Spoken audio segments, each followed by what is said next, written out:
IDPL की आवासीय colony में रहने वाले लोगों ने खुद को बेघर होने से बचाने के लिए सरकार के खिलाफ धरना प्रदर्शन करना शुरू कर दिया।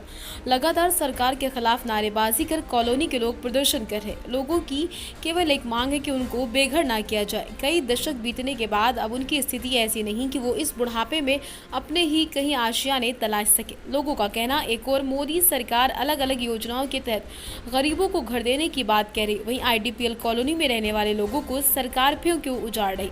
सरकार की आईडीपीएल की भूमि पर किसी योजना के तहत कार्य करने का इरादा है तो कॉलोनी में रहने वाले लोगों को पहले विस्थापित कर दूसरी जगह पर बसाया जाए। धरने को पार्षद विपिन पंत और समाजसेवी सुरेंद्र सिंह नेगी ने अपना समर्थन दिया। विपिन पंत और सुरेंद्र सिंह नेगी ने कॉलोनी के लोगों के समर्थन में क्या कुछ कहा, आइए सुनाते हैं। मामला तो जग जाहिर है और दिक्कत जो आ रही है के पास जो है सरकार के नुमाइंदे यहाँ पे पहुँच रहे हैं। इन लोगों के पास कोई ऐसा दस्तावेज ठोस कारण नहीं है कि जो इन लोगों को यहाँ से हटाए, और कागजों के अभाव में मैं समझता हूँ क्योंकि इन लोगों का काम है लिपापोती करने का। जब से ये उत्तराखंड बना है या जब से फैक्ट्री बनी है तब से उसके बाद इनके पास जो है इनकी तरफ ध्यान देने का कोई समय नहीं था। इनके पास मैं समझता हूँ आज कोई कागज दस्तावेज नहीं है जिसके कारण पे जो है इनको ये हटा सके यहाँ से। इसलिए बलपूर्वक जबरदस्ती बिना कागजों के यहाँ पे आकर ढिंडोरा पीट के जा रहे हैं। पूरा जो है जो नियम कानून है उनको ताक पे रख करके यहाँ के लोगों को धमकाया जा रहा है। जबरन जो है खाली करने का जो है नोटिस दिया जा रहा है, जबकि जो सक्षम न्यायालय है, सक्षम न्यायालय से जो है कोई आदेश पारित होना चाहिए था किसी ठोस बैकग्राउंड के आधार पे। इनसे हमने पूछा कि भाई आप जो है किस कागज जो है कागज का आधार है, आधार क्या है, आप इस आधार को बताइए, लेकिन उन्होंने आधार कोई नहीं बताया। इसलिए जो है आज जो 3 दिन का जो इन्होंने समय दे रखा था वो 3 दिन का समय कब का पूरा हो चुका है।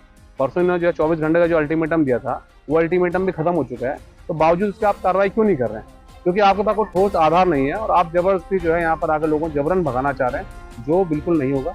और यहाँ पर जो लोग रह रहे हैं वो किसी विशेष कारणों से रह रहे हैं, और इस कारण को स्पष्ट करने का सबसे पहला काम जो है यहाँ की जो आईडीपीएल प्रशासन उसका होना चाहिए। और दूसरा, मैं आपके चैनल के माध्यम से एक बात और पहुँचाना चाहता हूँ सरकार तक कि आप इनके लिए कमेटी गठित कीजिए जहाँ पर आप इनकी सुने और ये आपकी भी सुने, और कोई एक ठोस एक निष्कर्ष उससे निकल कर बाहर आए, जिससे कि जो है आपको भी चलो काम करना है कुछ तो उस काम में आसानी मिले, और इन लोगों का भी जो समय है जिस प्रकार से कटा है आगे क्या क्या योजना आप इनके लाना चाहते हैं, गरीब बेघर योजना में इन लोगों तमाम लोगों को समायोजित किया जाए, ऐसा हम जो है अपील करते हैं। मेरा नाम विपिन पंत है। मैं पार्षद वर्तमान में रिसेज नगर निगम में।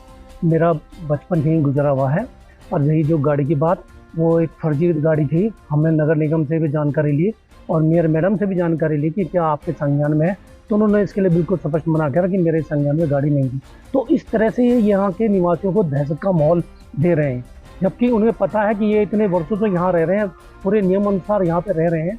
ठीक है, सरकार की कुछ योजना होगी यहाँ बनाने की, लेकिन इनके बारे में उनको सोचना पड़ेगा कि ये लोग जाएंगे कहाँ। इतनी बड़ी ज़मीन है यहाँ पर, आपको जितनी ज़मीन चाहिए आप बनाएं, बाकी ज़मीन में इनको विस्थापित कर दें, वहाँ उनके लिए मकान बनाएं। मोदी जी की इतनी बड़ी योजना बना रही है, सबको आवाज़ देने की योजना बना रहे हैं वो मोदी जी। तो अगर इतने लोग हैं जिनके पास नहीं है आवाज़, उनको यहाँ बनाने आवाज़ दे दिया जाए। और हम पूरे नगर निगम की तरफ से हमारे और भी पार्षद इसको समर्थन करने के लिए आएंगे। मेरा यही